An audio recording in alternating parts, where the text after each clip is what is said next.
Hello बच्चों, let's see the question and the question is the frequency of a radiation emitted when the electron falls from n is equal to 4 to n is equal to 1 in a hydrogen atom will be। मतलब हमसे ये बोल रहा है बेटा कि जो आपकी फ्रीक्वेंसी ऑफ रेडिएशन की होगी जब हमारा इलेक्ट्रॉन जो होगा वो आपका फोर्थ ऑर्बिट से फर्स्ट ऑर्बिट में जंप करके आ रहा होगा वो हमें बताना है।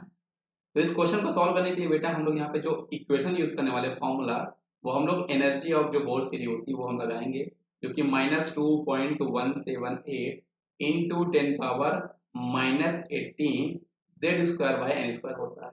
तो अगर हमें ये बेटा ये जो फॉर्मूला है इसको हमें कन्वर्ट करना है एनर्जी चेंज के लिए। ये तो आपका किसी पर्टिकुलर ऑर्बिट में जब आपका इलेक्ट्रॉन होगा तो उसकी एनर्जी को आपको बताया जाता है। अगर हमें ऑर्बिट चेंज अगर इलेक्ट्रॉन आपका ऑर्बिट चेंज हो रहा होता है हमें उसके लिए एनर्जी डिफरेंस निकालना होता है।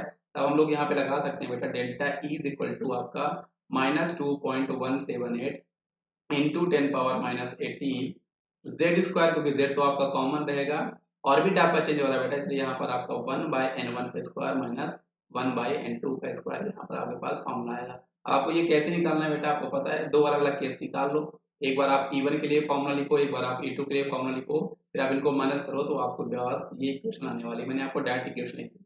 अब यहाँ पर बेटा हम लोग वैल्यू पुट करके क्या है डेल्टा ई की वैल्यू निकाल लेते हैं। तो यहाँ पे जो आपका डेल्टा ई आएगा, एनर्जी जो आपका चेंज आने वाला है बेटा वो आपका कितना आएगा -2.178 इंटू 10 पावर -18। याद रखना बेटा यहाँ पे यूनिट आपकी जूल आएगी, है ना। जेड हाइड्रोजन के लिए जेड की वैल्यू आपकी 1 होती है तो 1 का स्क्वायर बनेगा। 1/n1, n1 बेटा यहाँ पर हायर ऑर्बिट से जंप कर रहा है तो ये आपका 16 हो जाएगा -1/n2। n2 की वैल्यू आपके पास 1 का स्क्वायर करोगे तो ये आपका 1 ही आने वाला है। ये आपका 16 क्यों हुआ पता चला क्योंकि n की वैल्यू यहाँ पे 4 गिवन है बेटा।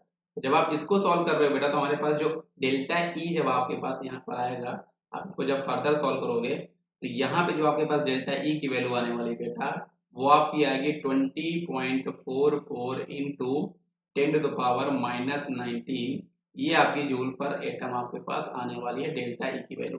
लेकिन क्वेश्चन बेटा उसने हमसे एनर्जी चेंज नहीं पूछ रखा है, मतलब जो रेडिएशन इमिट हो रहा होगा उसकी उसने एनर्जी हमसे नहीं पूछी है। जब आप इलेक्ट्रॉन फोर्थ ऑर्बिट से फर्स्ट में होगा उसने हमसे फ्रीक्वेंसी पूछी है। अब आपको पता है बेटा जो हमारे पास प्लैंक्स इक्वेशन होती है वो आपकी हुआ करती है बेटा एनर्जी इज इक्वल टू आपकी क्या होती है एच म्यू आपकी हुआ करती है। तो यहाँ पे एनर्जी हमारे पास कितना है बेटा, एनर्जी हमने यहाँ पर ये निकाल लिया है। तो आप इसको जब सॉल्व करोगे बेटा तो म्यू आपके पास यहाँ पर आने वाला है एनर्जी जो कि आपके पास बेटा 20.44 इंटू 10 to the power -19 हमारे पास गिवन है।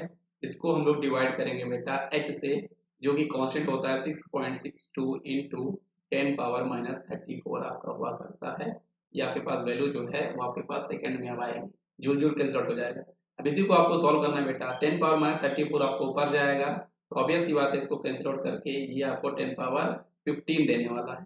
सारे जब आप इसको सॉल्व करोगे बेटा तो 6 राउंड फिगर ले लो, ये आपका 20 है तो नियर अबाउट 3 के करीब आएगी। मतलब आपकी जो वैल्यू है बेटा 3 इंटू 10 पावर 15 के करीब आने वाली है। इस क्वेश्चन का सही जवाब हमारे पास ऑप्शन नंबर सी हो जाएगा। इस तरह हम इन क्वेश्चन को सॉल्व करते हैं। आई होप आपको ये कॉन्सेप्ट बेटा समझ में आया होगा। इसका सही जवाब हमारे पास ऑप्शन नंबर सी है बच्चों। तो थैंक यू।